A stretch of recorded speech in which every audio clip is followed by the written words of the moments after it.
Amidst the shimmering waters of Lake Texcoco, a city rose like a mirage of obsidian and jade. Avenues on water, temples that pierced the sky, gardens drifting upon the lake. Tenochtitlan, heart of an empire, engine of tribute, a world ordered by ceremony, war, and the steady cadence of the calendar stone. Into this order came strangers, iron-clad, sun-burnished riding animals unknown to Mesoamerica. They spoke of distant kings, bore thunder in their hands, and traveled with interpreters who stitched words across worlds. What followed was not a single clash, but a long unraveling, of alliances, of beliefs, of bodies, and finally a siege where water itself became a battlefield. From the first handshakes on the coast to the last desperate canoe on a dying lake, this is the story of how an alliance of indigenous rivals and a few hundred Spaniards strangled the most dazzling city of the Americas, brick by brick, canal by canal, causeway by causeway. It is a tale of commanders and captive emperors, of smallpox and brigantines, of market squares turned killing grounds and aqueducts turned to thirst. The Siege of Tenochtitlan, May to August 1521, did not merely end an empire, it reset the compass of the world. Beneath the shadow of empires, we return to the lake, to hear the city breathe, and to witness it fall.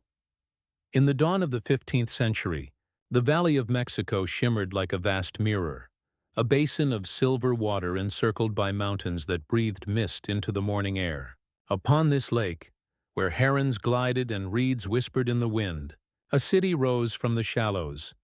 Tenochtitlan, the heart of an empire that would one day command the tribute of distant mountains and forests. The Mexica, later known to the world as the Aztecs, were once wanderers, exiles from the north whose legends spoke of a divine promise, that they would find their home where an eagle devoured a serpent atop a cactus. And here, amid the marshlands of Lake Texcoco, they did.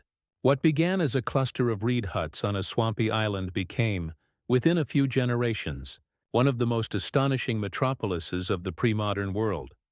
By the 1400s, the Mexica had learned to make the lake itself their foundation. They drove stakes into the mud, weaving reed mats and earth until they created chinampas, floating gardens of fertile soil that yielded maize, beans, squash, and flowers in near-perpetual abundance. From the air, the basin might have looked like a mosaic of emerald rectangles, laced with canals that mirrored the blue of the sky. Farmers poled through them in canoes at dawn, their oars cutting silently through mist. The city was fed not by conquest alone, but by ingenuity, by the mastery of water, soil, and rhythm. Yet Tenochtitlan's transformation from island village to imperial capital was not born in isolation. Around 1428, the Mexica forged a pact that would reshape Mesoamerica, the Triple Alliance. 3 city-states, Tenochtitlan, Texcoco, and Tlacopan, swore mutual aid and shared spoils from conquest. Together they struck against their overlords, the Tepanecs of Azcapotzalco, whose tyranny had dominated the valley. The war was swift, brutal, and decisive. When the smoke cleared, Tenochtitlan emerged as first among equals, a power whose armies, religion, and commerce would soon eclipse its allies. The alliance became an engine of expansion. Tribute flowed in from hundreds of altepetl, or city-states, jaguar pelts from Oaxaca, turquoise from the north, cacao from Chiapas, and feathers of the resplendent quetzal from the Maya lands beyond. Each offering reinforced the cosmic order, feeding not only the empire's economy, but its spiritual heart. For in the Mexica worldview, conquest and ritual were inseparable. The expansion of the realm mirrored the sun's daily struggle against darkness. By the turn of the 16th century, Tenochtitlan had become a marvel that left even its rivals awed. The city stretched along straight causeways linking it to the mainland, its stone bridges rising above glittering water. Whitewashed palaces gleamed under the highland sun. Markets bustled with tens of thousands of traders, selling obsidian blades, woven cotton, salt, and smoked fish. Above it all loomed the Templo Mayor, the Great Temple, 2 stairways ascending side by side, one to the shrine of Tlaloc, god of rain, the other to Huitzilopochtli, god of war and the sun. Here, priests climbed with painted faces, offerings in hand, their chants echoing through the plazas as drums thundered like distant storms.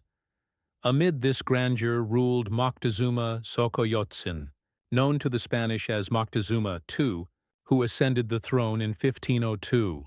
Tall, solemn, and meticulous, he embodied the imperial order, at once warrior and philosopher, priest and administrator. His reign marked the height of Mexica power, but also the tightening of its hierarchies. Tribute lists lengthened, ceremonies grew more exacting. Moctezuma lived within a world of protocol so intricate that few dared meet his gaze directly. Messengers knelt before him, their words filtered through stewards and scribes. To foreign emissaries, he appeared both distant and divine, an axis around which the empire turned. Yet beneath the grandeur, the machinery of empire was straining. Conquests demanded constant campaigning. Distant provinces seethed with resentment. The Mexica's reliance on fear and tribute bound them to endless expansion. For peace meant stagnation, and stagnation meant decay. Still within the capital, few sensed the coming storm. The city glowed with confidence, its people certain that the sun would rise forever, so long as blood and devotion sustained it. At the heart of Tenochtitlan, where the temple towers met the sky, Moctezuma's priests tended fires that had burned for centuries. The empire stood at its zenith, a civilization of engineers, merchants, poets, and warriors, its canals busy with life, its markets alive with sound, its gods ever hungry. And yet beyond the mountains, far across the ocean's horizon, forces unseen were stirring, destinies that would soon converge upon this lake-bound jewel. At the center of Lake Texcoco, Tenochtitlan pulsed with the rhythm of empire. Dawn began with the sound of conch shells and the rising hum of canoes cutting across the water. Fishermen hauled nets heavy with white fish. Market porters loaded reed baskets, and from the temple precincts came the deep measured thrum of drums, Huehuetl and Teponaztli, calling the city to life. Smoke rose from hearths and incense burners alike, blending the scent of maize cakes with copal resin. Every day, Tenochtitlan was a living performance of cosmic order. Its streets, broad, straight, and elevated, were swept clean by appointed workers. Its canals, lined with stucco walls, mirrored the precision of its social hierarchy. Nobles lived in stone palaces with courtyards and gardens where fountains whispered. Commoners dwelled in reed-roofed homes, neat and compact. Artisans shaped turquoise and obsidian.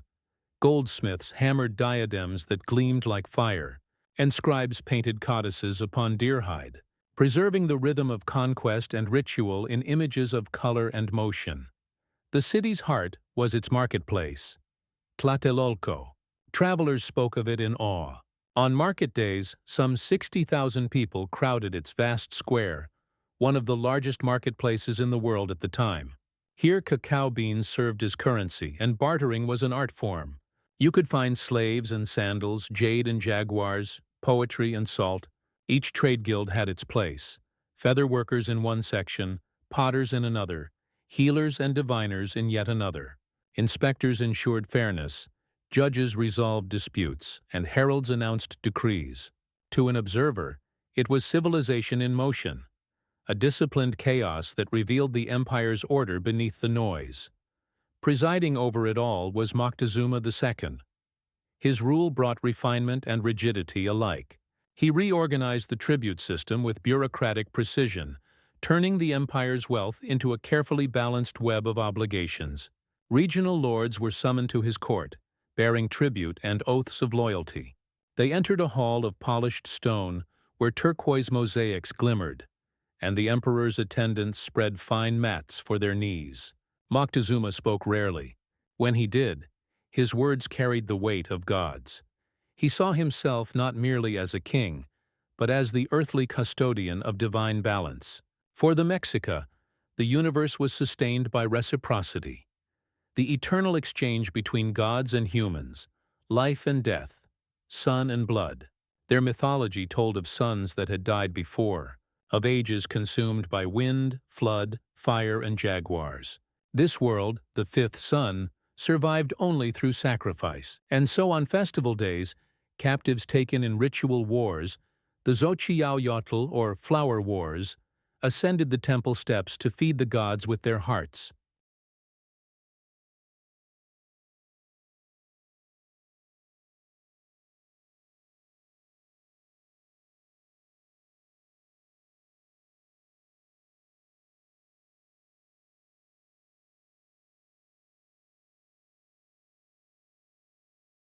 To modern eyes, such scenes seem brutal, but to the Mexica they were sacred necessity. Every drop of blood spilled upon the temple stone was an offering to sustain the dawn. Beneath the painted grandeur and solemn ritual, there pulsed an existential urgency, the belief that without devotion, the cosmos itself would collapse. The empire's military reflected this cosmology. Young men were trained in the Telpochcali, learning discipline, endurance, and the art of the obsidian-edged macuahuitl. Nobles attended the Calmecac, where they studied astronomy, poetry, and statecraft alongside warfare. To capture an enemy alive was the highest honor, for prisoners fed the gods and affirmed a warrior's valor. The battlefield, like the marketplace, was a ritual of balance and exchange. But this balance was precarious. Beneath the empire's wealth ran currents of tension. Tributary cities grumbled under heavy levies. Tlaxcala, unconquered and defiant to the east, waged constant war against Mexica armies, a ceaseless struggle that consumed men and resources. The further Tenochtitlan's reach extended, the more brittle its control became.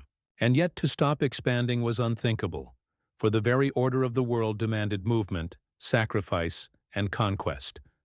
Still, within the capital, daily life flourished. Poets wrote verses comparing flowers to fleeting life, jade to virtue, and song to the voice of the divine. Astronomers mapped the heavens from the summit of temples, reading in the stars the rhythm of time itself. Every 52 years, the new fire ceremony rekindled the world. All fires extinguished, all hearts anxious, until a new flame was lit atop the sacred hill, ensuring another cycle of existence. And in this splendor, Moctezuma's city stood unmatched. Travelers from the highlands and beyond the Gulf spoke of its causeways long enough to walk for hours, its aqueducts bringing fresh water from Chapultepec, its gardens blooming with flowers unknown elsewhere. Canoes moved like ants through the canals bearing goods, soldiers, and priests. At night, torches reflected on the waters, so that Tenochtitlan seemed to float upon stars. Yet even as the empire reached its pinnacle, Moctezuma grew wary. Omens troubled his priests, comets streaking the sky, temples struck by lightning, strange reflections in the lake. The emperor ordered sacrifices, divinations, and counsel from his sages. Some said the gods were warning of upheaval, others that a new age approached. Moctezuma, ever the philosopher king, pondered these signs in silence. Far beyond the valley's rim, across an ocean unknown to the Mexica, sails of white cloth were rising. Ships heavy with men, steel, and ambition drifted toward shores none of their captains yet understood. But within the Lake Empire, life continued, as it always had, ordered, radiant, and secure in its faith that the world was eternal. The drums of Tenochtitlan beat on, echoing across the basin like the heartbeat of the sun itself. In the twilight of the empire's age, Tenochtitlan glowed like a constellation brought to earth. As dusk fell over Lake Texcoco, the city's torches flickered along its causeways, mirrored by 1,000 lights on the darkening water. Drums rolled from the temple precincts, and the chant of priests rose like smoke into the indigo sky. Here, at the summit of their civilization, the Mexica believed themselves at the center of the universe, the navel of the world where gods, men, and nature met in perfect accord. By 1515, the empire's reach stretched from the Gulf Coast to the forests of Guatemala, from the deserts of the north to the Pacific shores. Through every province flowed tribute, woven cotton from Oaxaca, gold dust from the Mixteca, obsidian from the mountains, and cacao from the humid lowlands. Messengers ran across hundreds of miles of roadways to deliver orders sealed with Moctezuma's glyph. The emperor's word, like sunlight, extended to every corner of the realm. The empire's capital was its living emblem. Travelers approaching along the causeway saw a city rising directly from the water, its pyramids framed by mountains and clouds. Spanish chroniclers, when they first laid eyes upon it, would struggle to describe its splendor, comparing it to Venice, to Seville, to a dream. Yet decades before they arrived, the Mexica themselves already knew their city was divine, crafted by human hands to mirror celestial order. Each street, each temple, each canal was a reflection of cosmic harmony. The Templo Mayor, standing at the city's center, was not merely a pyramid, but a diagram of the universe. Its twin stairways ascended to the shrines of rain and sun, embodying the eternal cycle of nourishment and war. Around it stood smaller temples, schools, armories, and the imperial palace, a labyrinth of gardens and courtyards where Moctezuma walked among aviaries and menageries. There, jaguars roared in golden cages, flamingos stood in still pools, serpents coiled in glassy jars. The ruler gathered the world's creatures within his palace as if to possess the cosmos itself. In the calm before dawn, Moctezuma often withdrew to the temple summit, fasting, meditating, and consulting the diviners. He was both a sovereign and a seeker, haunted by the burden of divine expectation.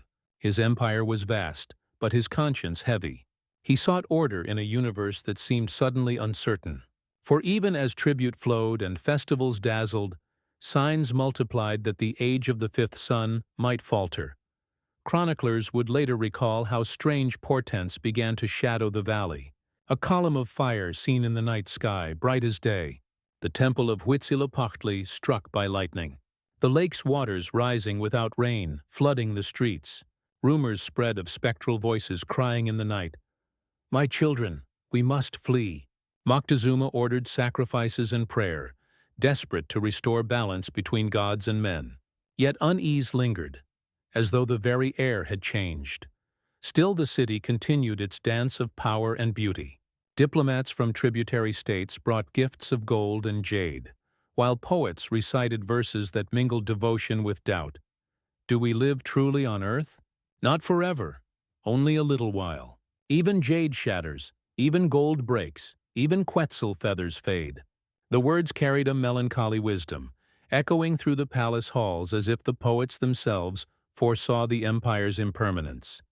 Economy and ritual intertwined seamlessly. On great festival days, the streets filled with color, dancers in feathered cloaks, flutes and drums resounding in hypnotic rhythm.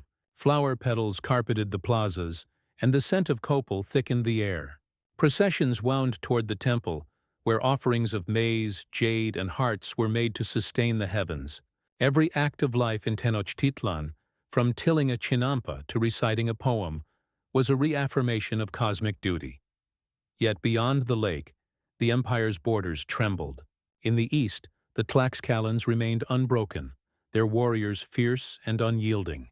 To the south, rebellion smoldered among conquered towns, put down only through fear and force. Tribute caravans grew heavier, resistance more common.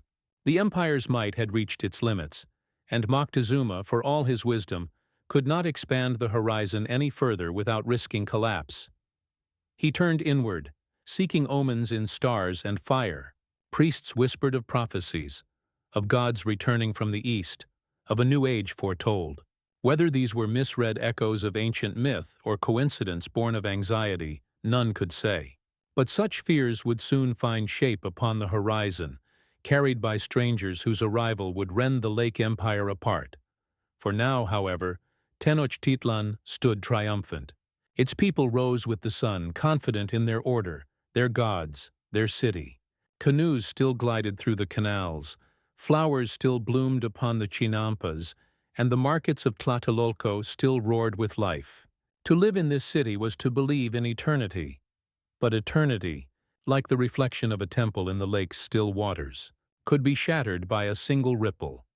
As the 16th century dawned, the Mexica Empire reached its zenith, majestic, intricate, unassailable in its own eyes.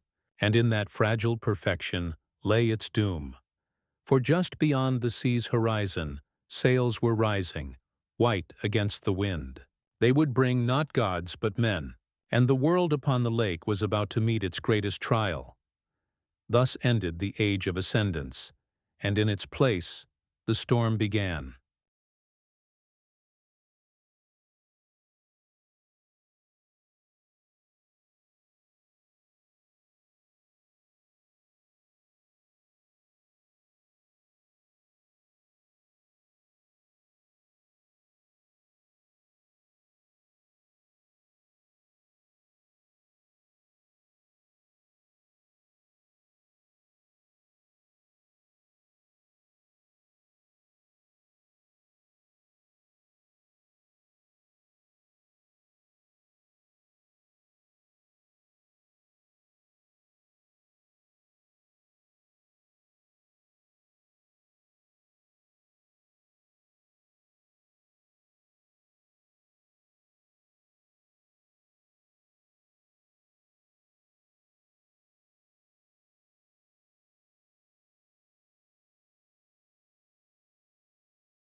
In the spring of 1519, the Gulf of Mexico shimmered like a molten mirror. Along its humid rim, the wind carried the breath of a world about to fracture. The Spanish ships, hulking caravels with cracked timbers and faded banners, rode the tide toward an unknown coast. They had come from Cuba, under orders blurred by ambition and defiance. At their head was Hernán Cortés, a man whose gaze seemed carved from iron and hunger. Behind him 500 men, soldiers, priests, and fortune-seekers, watched a new horizon emerge from mist, the shores of Vera Cruz. When they landed, the sand clung to their boots, as if unwilling to let them pass. Palms bent in the sea breeze. The air hung heavy with salt and tension. It was here, on alien soil, that Cortés performed his first act of genius, not in battle, but in law. Declaring the foundation of La Villa Rica de la Vera Cruz, the rich town of the True Cross, he staged a public ritual of authority. The men elected him Captain General, not of Cuba, but of the King of Spain himself. A fiction, yes, but one so meticulously performed that it became reality. In that moment, Cortés slipped his leash from the Cuban governor Diego Velázquez and stood alone, a commander by the will of God and crown, not by the favor of men. As the cross rose on the beach, so too did the stakes. Before him stretched a continent threaded with alliances and rivalries older than any map he carried. The Mexica, the Aztecs, as the Spaniards would later call them, ruled from Tenochtitlan, a city that rumor painted in gold and blood. Around them, tributary states bowed and bristled in turn, bound to the empire by taxes and terror. To reach the heart of this world, Cortés would need more than steel and faith. He would need to understand its pulse. Fate, or perhaps strategy, granted him two voices to bridge the abyss. From the Maya coast came Jerónimo de Aguilar, a shipwrecked friar who had lived 8 years among the natives and learned their tongue. From the people of Tabasco came another, a young woman called Malintzin, whom the Spaniards renamed Doña Marina. To the Mexica, she would become La Malinche, the interpreter, the negotiator, the shadow at Cortés's side. Through her, the world of Nahuatl and Castile could speak at last. Her presence turned words into weapons sharper than any sword. The days that followed were dense with ritual and risk. Envoys arrived from inland, bearing gifts of gold and textiles so fine they shimmered like water. The emissaries spoke of a great emperor, Moctezuma, who ruled from the mountains. Yet their eyes betrayed unease. Gifts were both greeting and warning, a reminder that those who ventured toward the valley did so at the emperor's mercy. Cortés understood. To accept tribute was to declare submission. To refuse it was to defy a king. He chose defiance. He ordered the ships stripped for iron and burnt, an act that seared itself into the minds of his men. There would be no retreat. Smoke rolled across the horizon as if signaling to every village along the coast. The strangers had come to stay. Beneath the roar of flame, Cortés spoke quietly of destiny and empire. "We are few," he told them, "but God is with us." It was both faith and gamble, the same creed that had carried Spain across oceans. From Veracruz, the expedition began its slow ascent inland. The coastal air thickened into the heavy perfume of the tropics. The cries of unseen birds echoed through the mangroves. The Spaniards marched in columns, steel breastplates glinting under the sun, horses snorting at the strange scents. To the local peoples, they must have seemed like a vision torn from legend. Pale men clad in metal, beasts that breathed smoke, weapons that spoke thunder. Yet all was not surrender.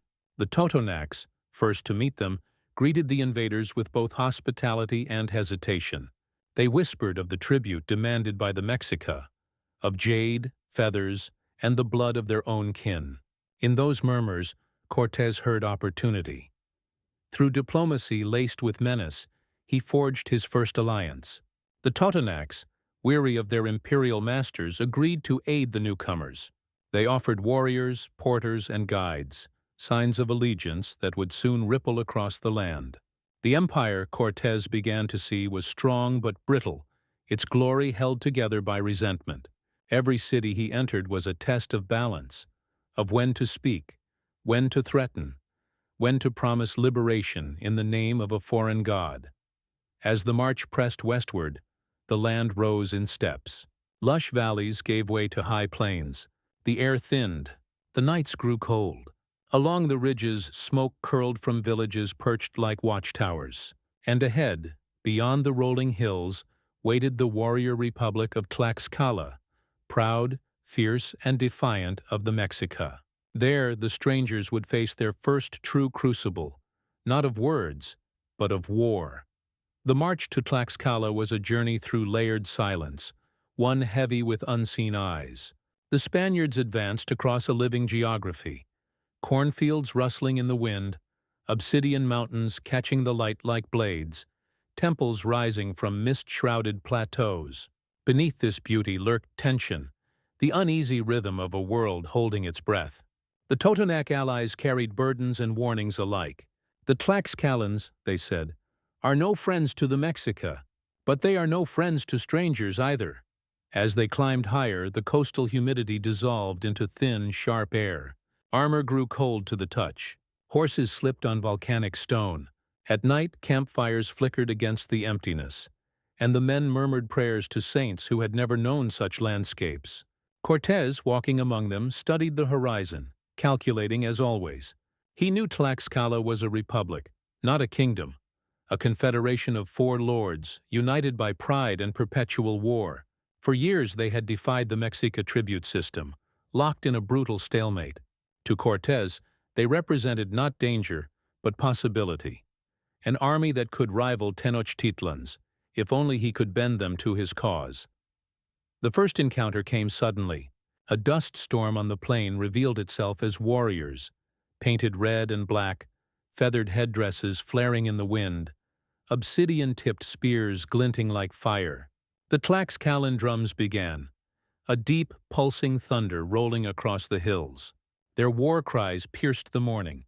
For the Spaniards, it was a sound both alien and eternal, the call of men defending home and honor. Cortés ordered his men to form ranks. Steel met obsidian. The first charge broke upon the Spanish pikes like waves against a cliff. Yet the Tlaxcalans did not retreat. They fought in disciplined swarms, each warrior trained from childhood in the art of capture, not slaughter. To seize an enemy alive was to feed the gods. To die with courage was to meet them with dignity. The field filled with smoke, arrows, and cries of defiance. Horses reared, muskets roared, and for the first time the thunder of firearms echoed through the highlands of Mexico. It was not victory, but endurance, that saved the Spaniards that day. Their armor turned the obsidian blades, their cavalry scattered ranks unused to beasts of such power. Yet the Tlaxcalans returned each dawn, attacking with renewed fury. For 2 weeks, the battles ebbed and flowed like tides of blood and dust. The Spaniards' gunpowder dwindled. Wounds festered in the humid air. Each night, Cortés gathered his captains by torchlight, their faces drawn and hollow, and spoke of providence. "If God wills that we fall," he said, "then we die as Christians. But if he favors us, this land shall be ours." Then came a change, not of arms, but of minds. The Tlaxcalans, exhausted by losses and impressed by the strangers' strange resilience, began to wonder if these were indeed mortal men. Their priests whispered that the gods might walk beside them, that thunder answered their commands. Envoys approached under banners of white cotton. They brought food, salt, and trembling curiosity. Cortés, seizing the moment, turned battle into diplomacy. In a formal audience surrounded by incense and silence, he met the lords of Tlaxcala. Malintzin stood beside him, translating each word with poise that reshaped the air between them. "We come not as enemies," Cortés declared through her, "but as allies against those who enslave you." He spoke of Moctezuma's tyranny, of liberation under the banner of the cross. The Tlaxcalan nobles listened, their expressions veiled. They saw the blood on his armor, but also the fire in his purpose. When the meeting ended, they offered peace, and with it, a covenant that would alter the course of empires. The Tlaxcalans opened their city to the Spaniards. Cortés entered beneath arches of flowers and banners, his men following in awe. For the first time they walked not as invaders but as guests. The city was vast and disciplined, its streets swept clean, its markets brimming with maize, salt, and feathers of every hue. The people stared in wonder at the steel-clad foreigners and their beasts, touching the cold metal, whispering prayers. Here the Spaniards rested, healed, and learned. Through Malintzin's voice, the Tlaxcalans revealed the world's architecture, the reach of the Mexica Empire, its tributaries, its fears. Moctezuma, they said, ruled by terror and tribute. His city, Tenochtitlan, sat on a lake like a jewel in water, its causeways guarded and its altars fed with captives. Yet beneath that splendor lay unease. Omens had shaken the empire. Comets, fire, voices in the night. The Tlaxcalans believed the gods were shifting, that fate itself trembled.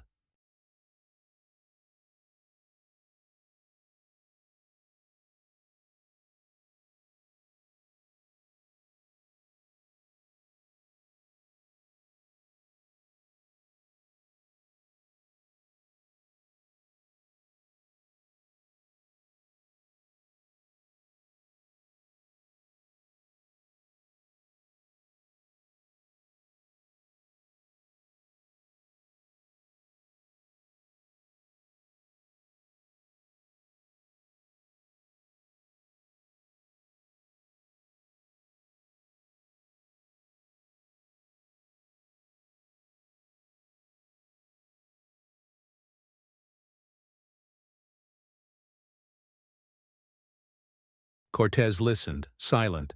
He saw the cracks in the imperial edifice and through them, his path. He played his part with care, offering gifts, promising friendship, baptizing nobles who accepted new names with cautious reverence. The cross rose beside the temples, not yet in conquest, but in suggestion. Around campfires, the soldiers whispered that perhaps God truly guided them, that even these distant nations awaited the faith of Christ. Yet Cortés thought less of heaven than of strategy. Every alliance, every word, was a step toward the valley. By autumn, the rains had ceased. The roads hardened beneath clear skies. Tlaxcala's warriors, thousands strong, now marched under Spanish banners. The march resumed, toward Cholula, the sacred city of Quetzalcoatl, gateway to the Mexica realm. The plateau stretched ahead, wide as a sea. Somewhere beyond its farthest ridge lay the Valley of Mexico, and within it, the heart of an empire soon to be tested. The air over Cholula carried the fragrance of burned copal and the weight of centuries. To the Spaniards, it seemed less a city than a vision, a labyrinth of courtyards and pyramids rising from the plain. its great temple to Quetzalcoatl shimmering with mosaics that caught the morning sun. The priests moved in silent processions, white cloaks billowing like sails, eyes painted black in devotion. Here, Cortés was told, the god of wind and wisdom had once promised to return from the east. Some whispered that perhaps he already had. The delegation from Cholula greeted the expedition with ceremony, their smiles brittle as gold leaf. Gifts flowed again. Fine textiles, birds of iridescent feathers, vases of chocolate spiced with chili and honey. Yet beneath this welcome was an unease too practiced to hide. Moctezuma's envoys watched from the shadows, their presence a warning disguised as courtesy. Cortés sensed the trap before it was sprung. Behind the rituals and the music, he saw hesitation in Malintzин's eyes. Reports whispered by local women that the Cholulans prepared ambush, that courtyards were being cleared for slaughter. Whether the plot was real or imagined, Cortés chose to make it so. At dawn, he summoned the city's nobles to the plaza on the pretext of a review. The Tlaxcalan allies ringed the square, silent and armed. When the gates closed, Cortés gave the signal. The plaza erupted in smoke and screams. Muskets cracked, swords flashed, and the streets of Cholula ran red. The massacre was swift, terrible, and final. By midday, the pyramid stood over a silence deeper than prayer. The flames that rose above the city carried a message no messenger could erase. Mercy would yield to betrayal, and fear was now a weapon of conquest. The news raced ahead of them like thunder. Across the valleys and mountains, towns whispered that the gods of the east had consumed Cholula. Moctezuma, in his palace on the lake, received the reports with a trembling heart. The omens that had haunted him for months, the comet that burned across the night sky, the temple fire that would not die, now seemed to converge into human form. Yet even as dread took hold, diplomacy endured. The emperor sent gifts once more, necklaces of gold, shields inlaid with turquoise, and words of restraint. "You have come far," the envoys said, "but it is enough. Return to your coast, and the great Lord will forgive your trespass." It was a plea disguised as command. Cortés smiled and refused. The road to Tenochtitlan lay open, and he meant to walk it. As the army ascended the final slopes of the Sierra, the world changed again. The air grew thin and pure, the horizon vast and unending. Snow crowned the twin volcanoes, Popocatépetl and Iztaccíhuatl, like sentinels of myth. From their heights, the Spaniards first beheld the Valley of Mexico, a basin ringed by mountains, its surface silvered with lakes and causeways, and in its center, a city that seemed to float upon the water. Tenochtitlan. Even the hardened soldiers fell silent. Towers gleamed in the sunlight, bridges spanned the rippling canals, and smoke from thousands of hearths rose into the sky in perfect order. It was as if another world had emerged from the mirror of the old. The descent into the valley was both triumph and reckoning. Along the causeways, people gathered to watch the procession, faces curious, fearful, and proud. Some threw flowers, others turned away. Cortés rode at the head, armor glinting, flanked by banners of the cross and Tlaxcala alike. Malintzin walked beside his horse, translating greetings, threats, and prophecies. To some she was the voice of peace, to others the herald of doom, yet she alone understood the enormity of what unfolded. Two civilizations meeting not as equals, but as converging storms. When at last they reached the outskirts, emissaries from Moctezuma awaited them with gifts and silence. The emperor himself remained distant, veiled in ceremony. Yet his eyes, those eyes that saw omens in clouds and lightning, now turned toward the strangers who had defied gods and kings alike. He would meet them soon, though not on his terms. For in the wake of Veracruz, Tlaxcala, and Cholula, the stage was set for an encounter that would redefine continents. That night, the camp rested by the lake's edge. Torches flickered in the reflection of the city's lights. The men whispered of riches and miracles, of how even heaven must envy such splendor. But Cortés did not sleep. He watched the silent waters stretching toward the heart of empire and felt the current of destiny pulling him forward. Behind him lay ashes, Ahead, a city poised between reverence and ruin. History would remember this march, not for the battles won, but for the questions it ignited. What is conquest, and what is conversion? Can faith and ambition share the same breath? Beneath the stars of a new hemisphere, the answers waited, silent as the temples that glimmered across the water. From the shores of Veracruz to the gates of Tenochtitlan, the strangers had crossed not only mountains but meaning itself. The next chapter would begin not with a landing, but with an audience, between a conqueror and an emperor, each believing himself chosen by the gods. In the waning heat of September 1519, the valleys of Tlaxcala burned with dust and blood. Smoke rose from ravaged fields, drifting through the dry air like the breath of dying gods. For weeks the Spaniards, no more than a few hundred men, had fought against thousands of Tlaxcalan warriors. Bronze and cotton, steel and obsidian, faith and fury collided beneath a sun that seemed to burn through history itself. The land was unforgiving, hills scattered with maguey plants, rivers cutting through volcanic rock. Cortés's men, exhausted and wounded, had reached the brink. They slept in armor, surrounded by the cries of the wounded and the smell of rotting horses. To their west lay the empire of the Mexica. To their east, the endless hostility of Tlaxcala.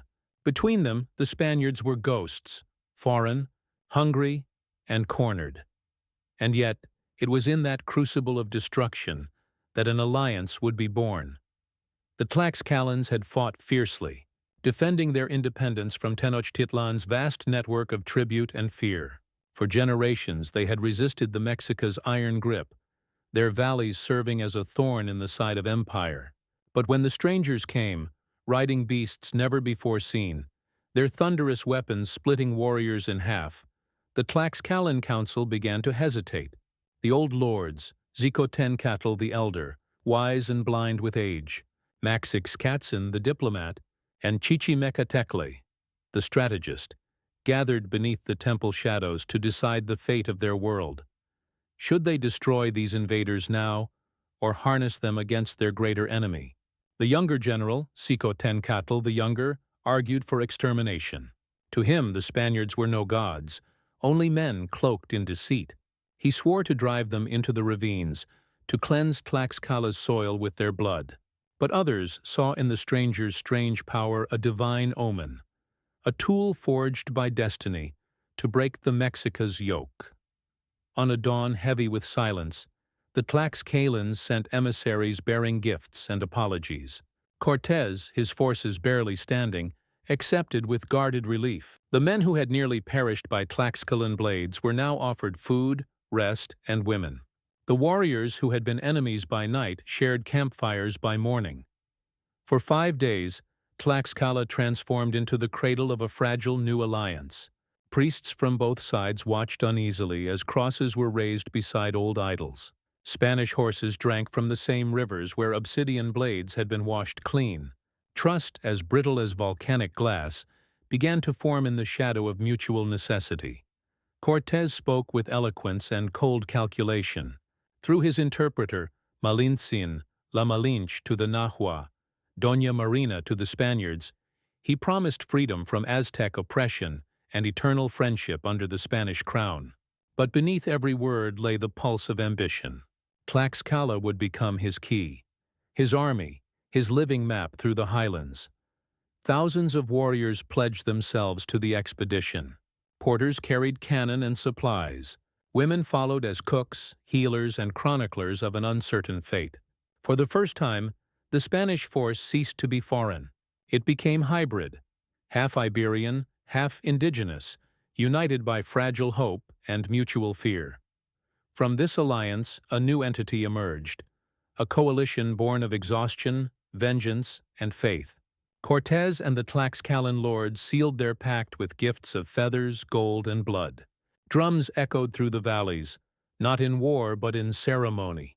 Yet even as peace filled the air, the younger Xicotencatl watched with silent fury, knowing the price of such allegiance.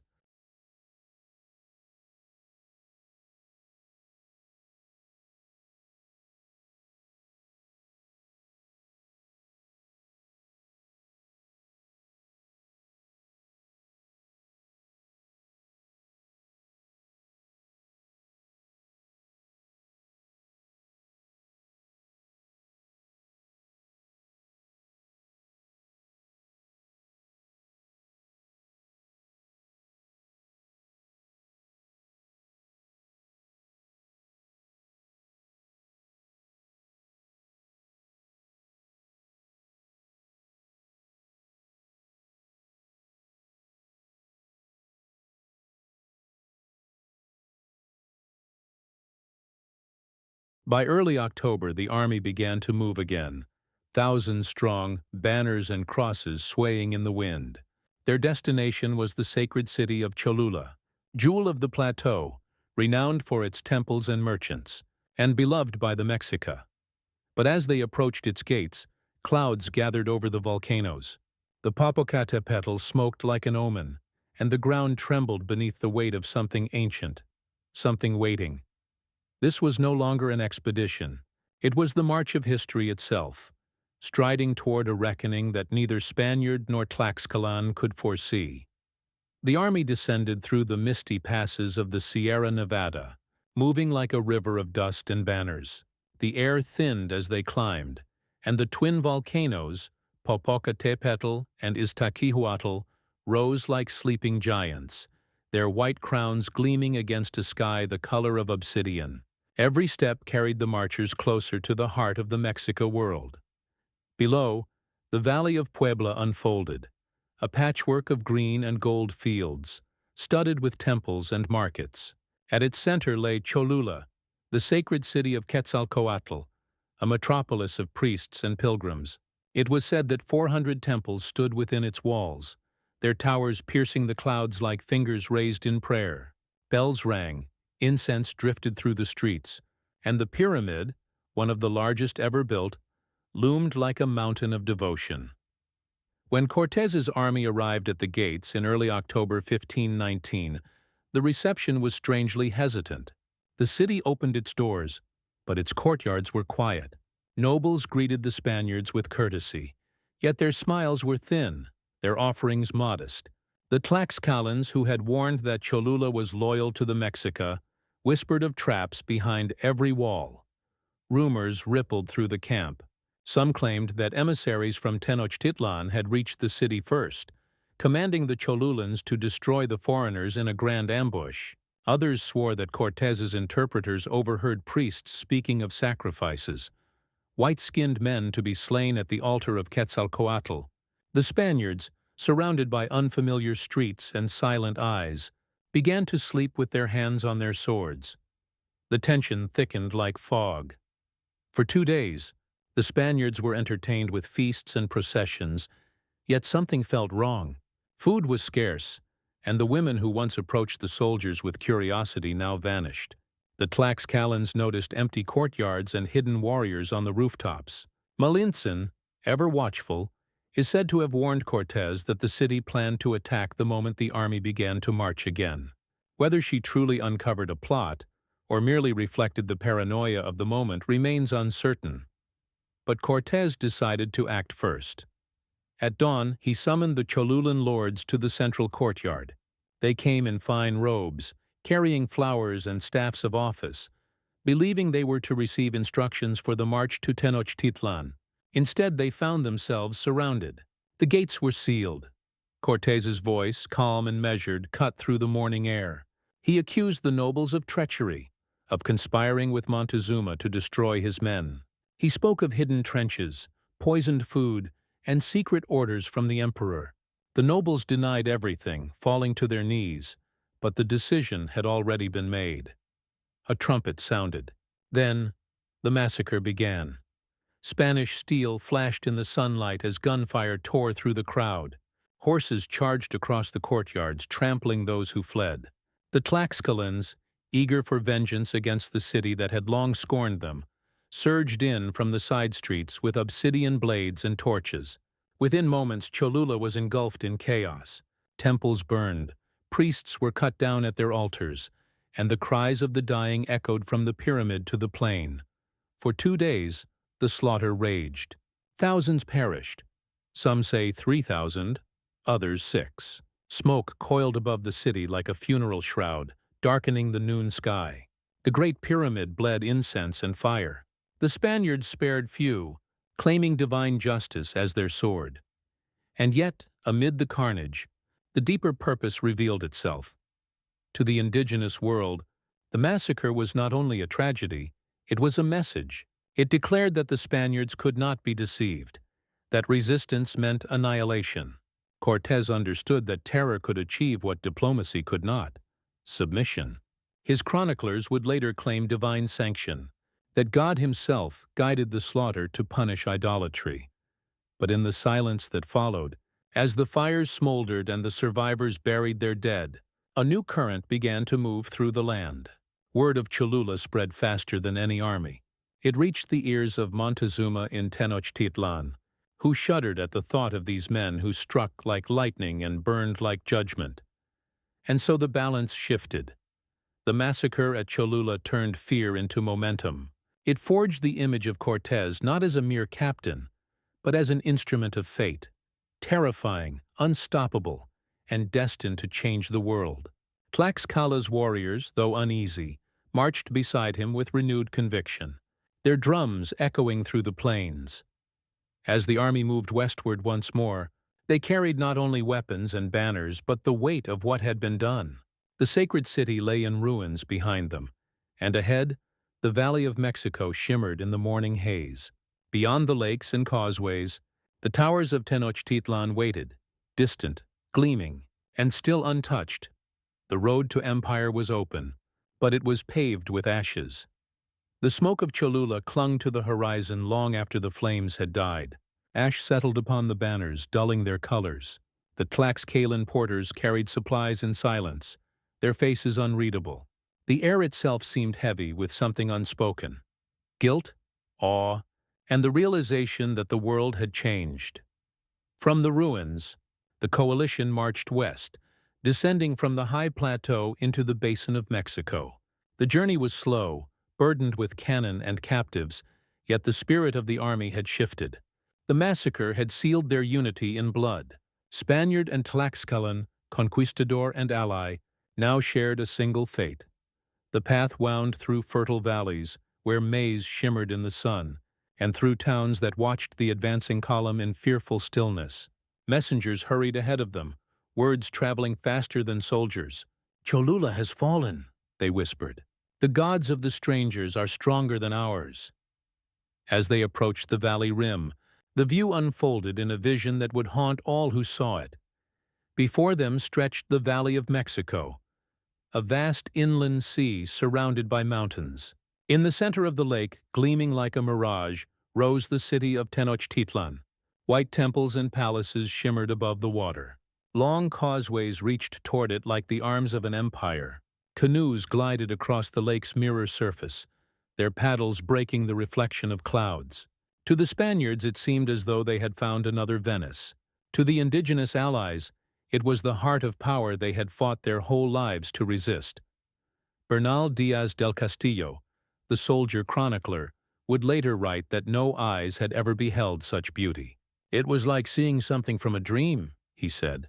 But beneath that awe lay fear. Fear of what power could build such a place, and of what vengeance it might unleash. News of Cholula had reached Tenochtitlan before them. In his palace, Emperor Moctezuma II, Montezuma, had listened in silence as his messengers described the slaughter, the burning temples, the thunder of Spanish guns. He withdrew into ritual and fasting, consulting oracles and priests. His empire was built on fear, and now fear itself had turned against him. When Cortés's envoys arrived, Montezuma chose a path as strange as it was fateful. He would not meet the strangers in war, not yet. Instead, he would welcome them. Gifts of gold and feathers, food and flowers were sent to the approaching army. The emperor hoped to contain their power with ceremony, to draw them into the web of diplomacy that had governed Mesoamerica for centuries. But Cortés understood the performance differently. To him, such gifts were signs of submission. Each jewel, each cloak confirmed his divine mission. He saw not diplomacy but providence. The massacre at Cholula had made him a master of fear. Now, he believed, heaven itself guided his march. As the army wound down the final slopes toward the basin, the alliance tightened. Tlaxcalan warriors marched beside Spanish cavalry. Craftsmen repaired weapons, and women prepared meals beneath the open sky. The line of march stretched for miles, a living symbol of a new hybrid power. On the nights before their descent, they camped near the hill of Itzpalapan. Fires flickered across the ridges, reflecting in the lake below. From afar, the soldiers could see the faint lights of Tenochtitlan dancing on the water, like stars fallen to earth. Cortés stood at the edge of the camp, watching. The wind carried the smell of lake salt and distant flowers. In his mind, he was already inside those palaces, already speaking to the emperor whose empire he meant to claim. Around him the Tlaxcalans whispered prayers to their gods, wondering what justice or betrayal awaited them once the city's gates opened.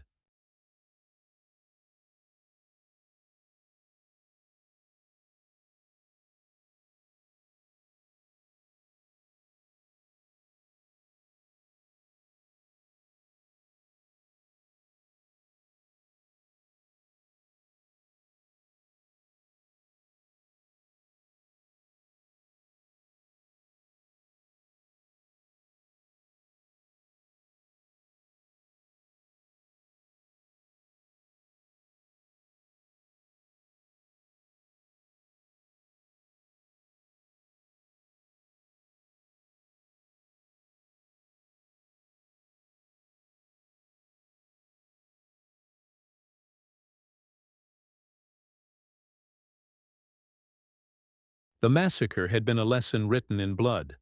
Mercy had no place in conquest. And now, as dawn broke over the valley, that lesson became prophecy. On November 8, 1519, the army entered Tenochtitlan. The causeway stretched across the shimmering water, flanked by flowers and song. The emperor himself came to greet them, carried on a litter of gold and quetzal feathers. Two worlds faced each other in silence, one ancient and sacred, the other restless and new. Behind the reverence and ceremony, the air trembled with invisible tension.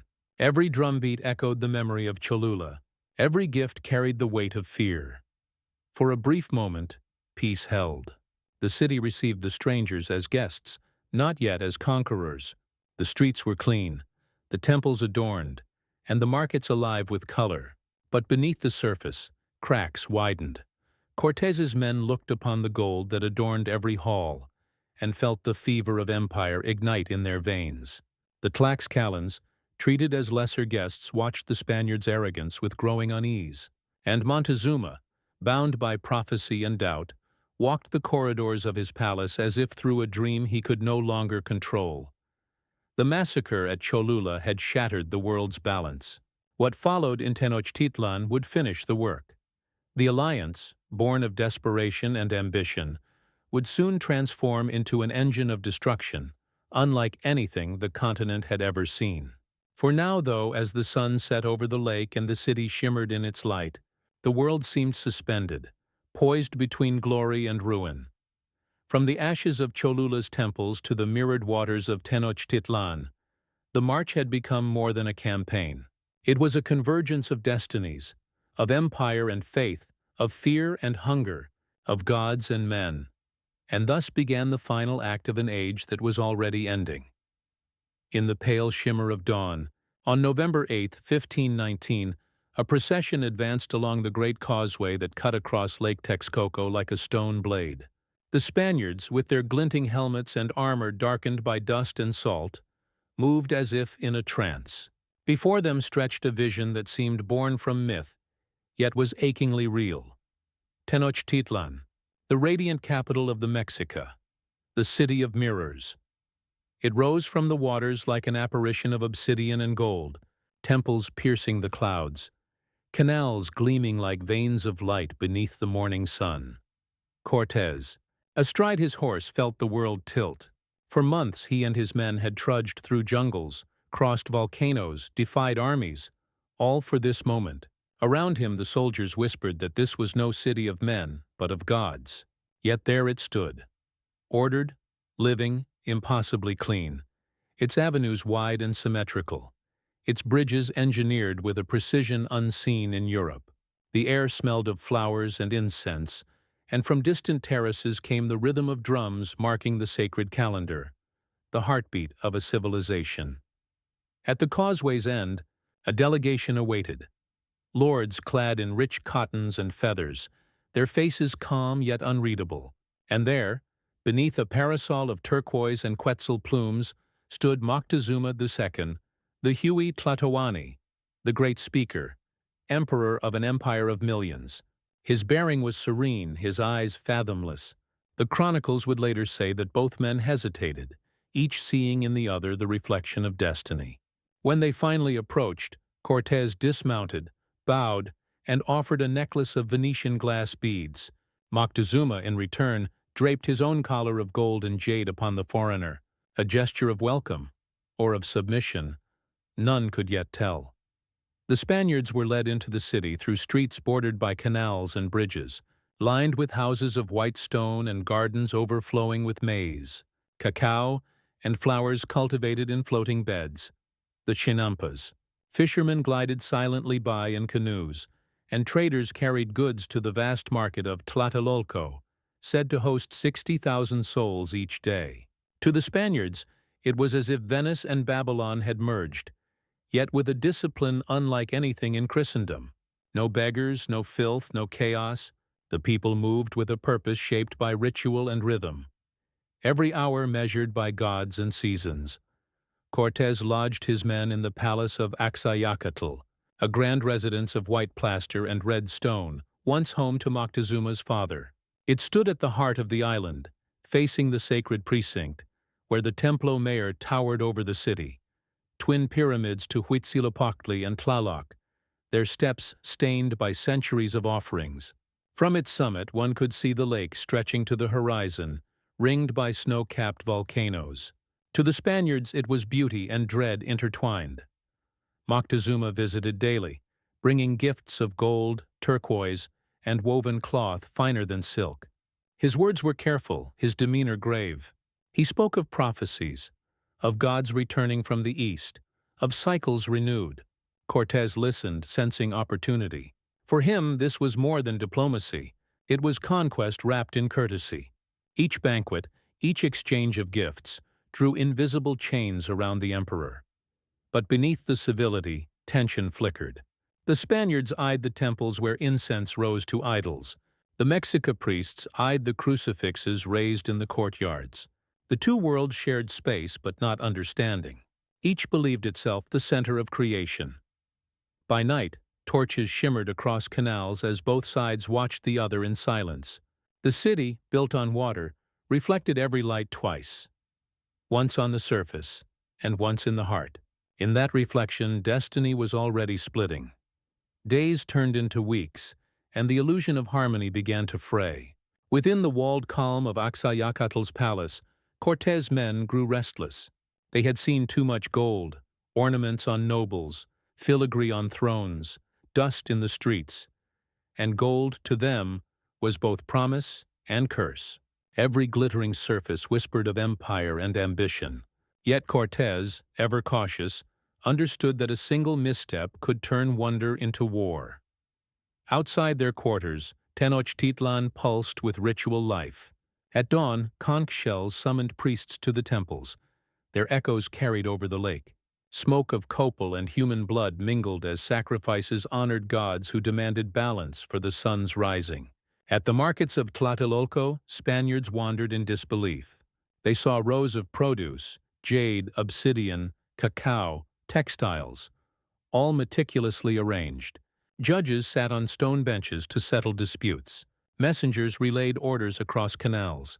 It was a civilization in full motion, guided not by whim, but by divine geometry. And yet among these wonders, fear began to seep. Rumors of massacres by Spaniards in coastal towns reached the capital. Priests muttered that omens had been ignored.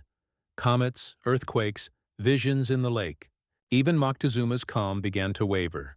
He walked the temple courtyards longer, prayed in private, and summoned oracles for counsel. To some he seemed a man suspended between worlds, half king, half captive of prophecy. Cortés sensed this fracture and acted. In a move both brilliant and ruthless, he seized Moctezuma within his own city. The pretext was thin, an alleged plot against the Spaniards. But the logic was iron. Control the emperor, control the empire. The Spaniards surrounded the palace, their steel flashing in torchlight. Moctezuma, stunned, yielded without resistance. He was escorted, not bound, to Axayacatl's palace, now both guesthouse and prison. Thus began one of history's most fragile charades, an emperor ruling from captivity. The Mexica nobility were struck silent.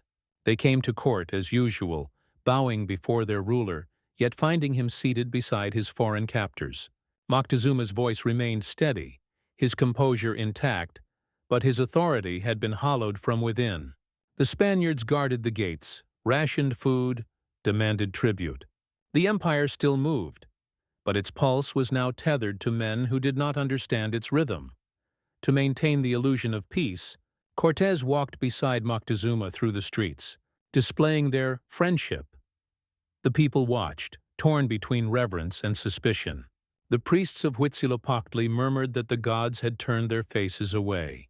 In the sacred precinct, rituals continued, but unease coiled beneath the chants.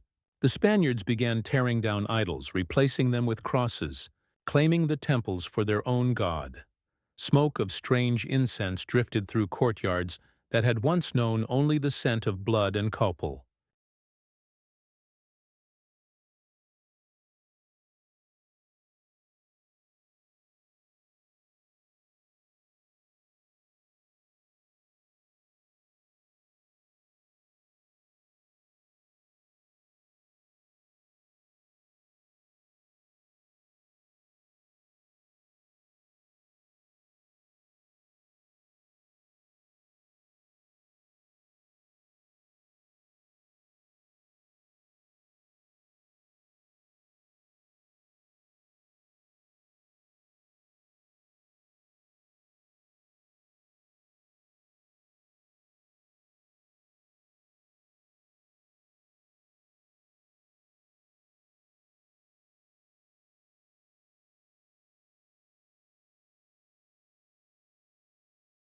In those days, diplomacy became theater.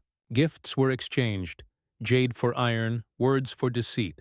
Moctezuma tried to preserve his people, believing he could outlast this storm. Cortés, believing himself ordained by Providence, saw every gesture as divine sanction. But in the echo of each polite word, there was the sound of walls tightening. At night, beneath the blue-black water of the canals, whispers gathered. Messengers moved unseen, carrying news to the provinces. The emperor is not free. Armies stirred in the distant valleys. The streets that once gleamed with serenity now shimmered with watching eyes. Inside Axayacatl's palace, the air thickened with mistrust. Spaniards melted down ornaments for coins. Aztec servants moved silently, measuring their master's arrogance. Cortés knelt before Moctezuma in feigned deference, yet every bow was a rehearsal for dominion. Still, there were moments, fleeting, human, when the two men spoke as equals. Moctezuma asked of the oceans, the strange beasts called horses, the king who ruled across the sea. Cortés asked of the stars, the calendar, the gods that drank the sun.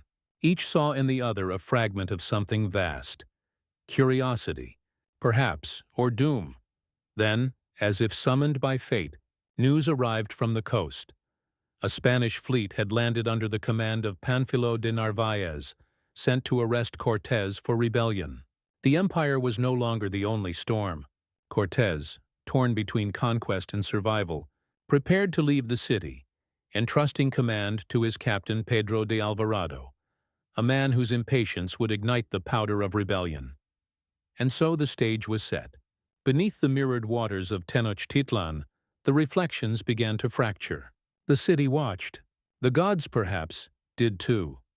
When Cortés rode east to confront Narváez, he left behind a city balanced on the edge of stillness, the silence before the storm. Pedro de Alvarado, impulsive and proud, now held the Spaniards' fate within walls that breathed unease. The markets reopened, the priests resumed their chants, and Moctezuma remained within his gilded confinement, playing the role of sovereign even as his empire trembled beneath him. But beneath the surface, the mirrors of Tenochtitlan were cracking. The nobles whispered that the emperor had yielded too much, that the gods demanded renewal through blood. And as the month of Tlaxcalan approached, a sacred festival honoring Tezcatlipoca, the smoking mirror, the tension became unbearable. It was to be a moment of joy and devotion, when warriors danced in jeweled costumes, drums thundered like the pulse of the world, and the city reaffirmed its cosmic balance. Moctezuma, desperate to preserve order, sought Alvarado's permission to hold the festival within the temple precinct. The Spaniard consented, with soldiers stationed at every gate. The music began, rising like wind through obsidian courtyards. Feathers glimmered, golden discs spun in the sun, and the drums, the drums, beat like a living heart. Then, without warning, steel cut through the rhythm. Alvarado's men, fearing an uprising or thirsting for gold, attacked. They sealed the exits and fell upon the unarmed dancers, hacking through bodies that moments before had been whirling in devotion. The square erupted in screams and blood, drums overturned, jewels crushed into the dust. When it ended, the temple floor ran red, and the Spaniards had slaughtered the flower of Tenochtitlan's nobility. Words spread like fire. The city convulsed. Bells and conch shells sounded alarms from every quarter. The Mexica rose as one. In an instant, the mask of diplomacy was torn away. From the rooftops and canals came stones, arrows, and spears. Alvarado's men retreated behind walls, besieged by thousands. Smoke rose over the lake as the gods of the Mexica reawakened in fury. When Cortés returned, triumphant over Narvaez yet burdened by news of revolt, he found the paradise he had admired transformed into a battlefield. The bridges were raised, the causeways guarded, the waters filled with canoes armed for war. Inside the palace, Moctezuma awaited him, weary, sorrowful, trapped in a world no longer his to command. The emperor's own people now cursed his name, calling him traitor and ghost. Cortés, desperate to restore control, turned once more to his captive. He ordered Moctezuma to address the people, to calm them, to speak peace from the palace terrace. The emperor obeyed. Draped in royal mantle, he stepped before the crowd, his voice trembling but clear. The voice that once commanded armies, that had moved mountains of tribute and faith.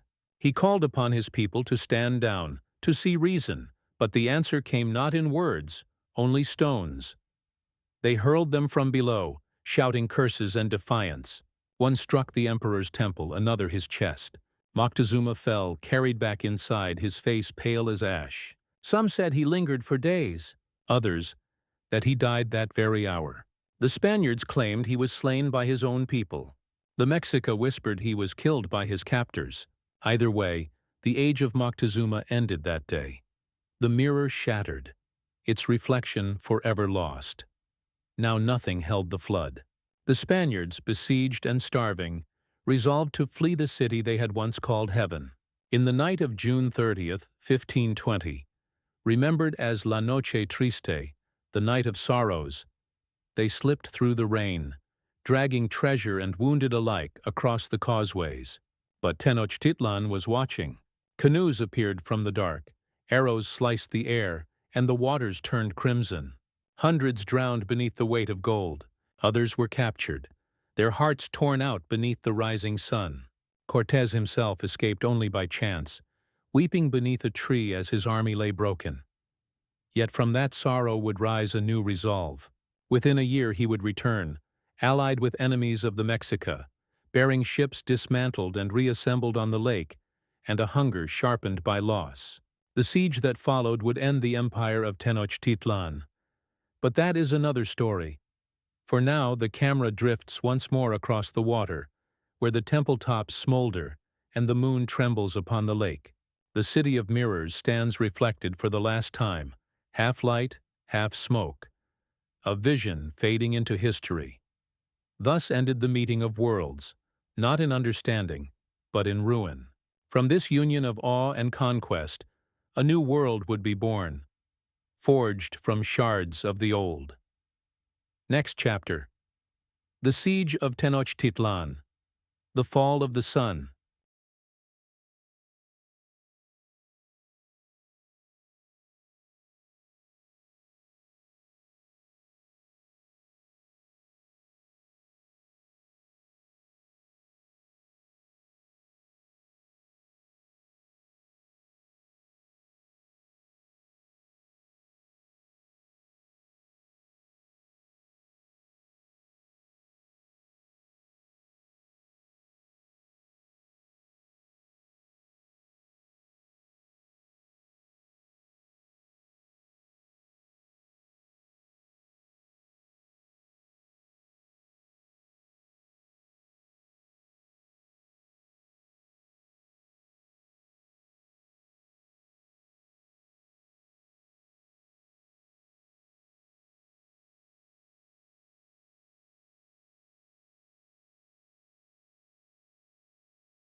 In the heart of Tenochtitlan, where sunlight fractured across the obsidian waters of Lake Texcoco, May dawned with ritual precision.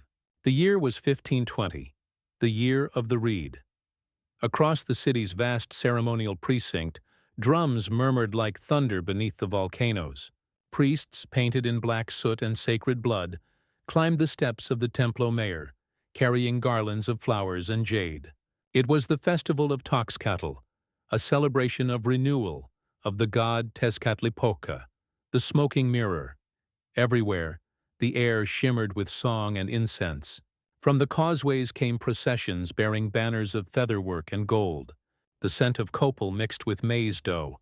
Bells sang from dancers' ankles as thousands gathered beneath the pyramids that crowned the Aztec capital, a city greater than any in Europe, suspended between sky and water, and yet, amid this magnificence, tension coiled.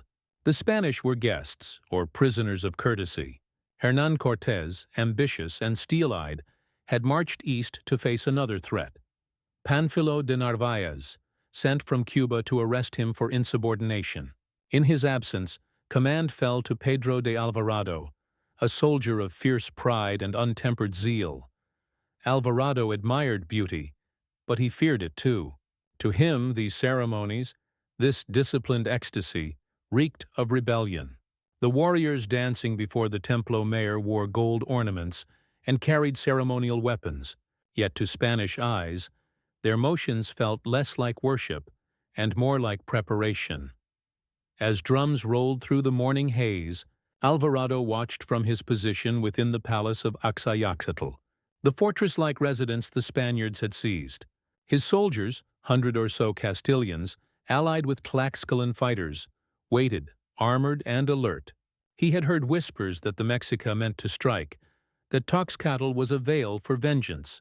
Whether he believed it or used it as pretext, history cannot say.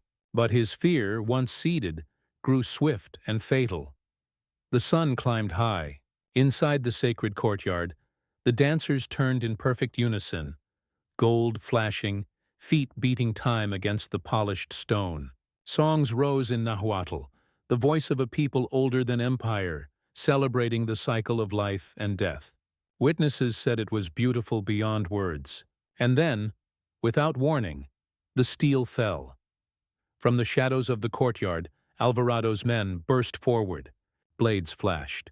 The music shattered. Spaniards hacked through lines of dancers as panic spread. The unarmed celebrants, priests, nobles, drummers, were cut down where they stood. The ground slicked red. Some tried to flee, only to be blocked by guards who had sealed the exits. Drums turned to screams. Gold ornaments clattered against stone. What began as a festival became a massacre.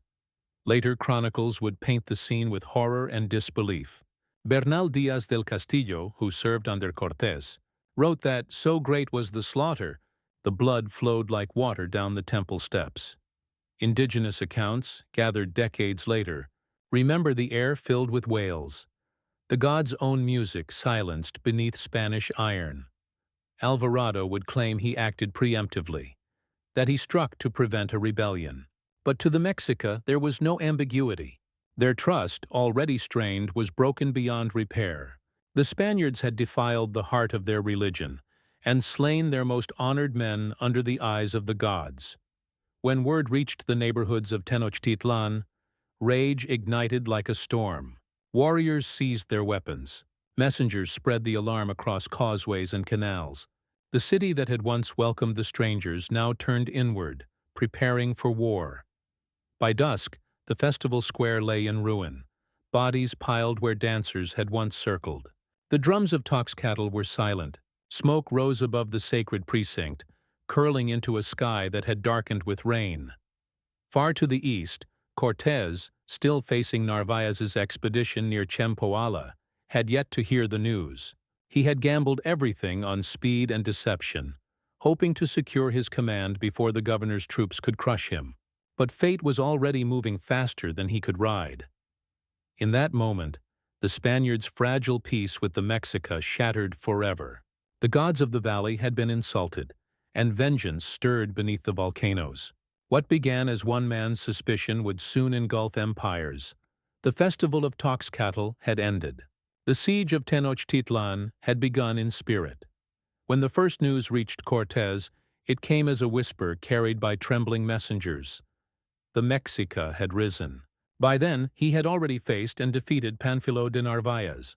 With cunning that bordered on audacity, he had stormed the rival Spaniards' camp at Chempoala in a single night, blinding Narvaez in one eye and persuading his soldiers to join him.